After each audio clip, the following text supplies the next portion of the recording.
विवान के साथ वैवाहिक बंधन में बंधने के बाद आर्या मायके से रोते बिलखते विदा होकर ससुराल की देहरी पर खड़ी थी। कभी घूंघट की ओट से विवान को देखती तो कभी दरवाजे के अंदर देखने की कोशिश कर रही थी। अंदर से कुछ आवाजों को सुनने के सिवा वो कुछ भी समझ नहीं पा रही थी। उसे ये तो पता था कि विवान की मां नहीं है, यानी वो सास बिना ससुराल में जाने वाली है।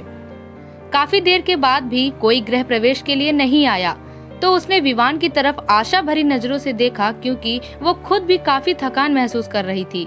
विवान ने शायद आर्या की नजरों की भाषा पढ़ ली थी। वो अपनी छोटी बहन को बुला कर लाया और उसके कान में कुछ कहा। थोड़ी देर बाद बहन कुछ औरतों को साथ लेकर आई और आर्या का गृह प्रवेश करवाया। आगे भी कुछ रस्में हुई। इन सब के बीच आर्या तो ये समझ ही गई थी कि सास बिन ससुराल का मतलब है बवाल। धीरे धीरे सारे रिश्तेदार चले गए। कोई अपनापन दिखता तो कोई बेगानापन। सब अपने अपने तरीके से अपना और दूसरों का परिचय दे रहे थे।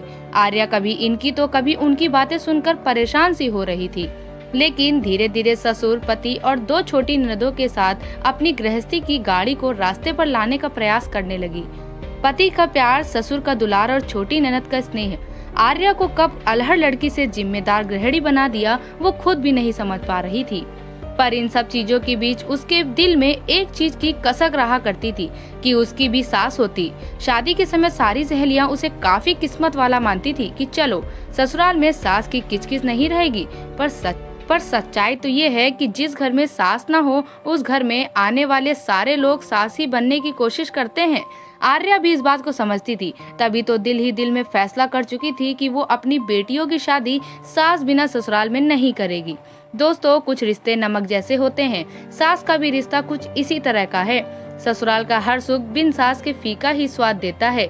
ये कहावत भी सही है कि सास गले की फांस होती है जो ना जाने निगली जाती ना उगली जाती है, पर इनका रिश्ता काफी खास होता है। दोस्तों, उम्मीद करती हूँ आपको ये कहानी पसंद आई होगी। कहानी पसंद आई हो तो वीडियो को लाइक और चैनल को सब्सक्राइब जरूर करिएगा। धन्यवाद।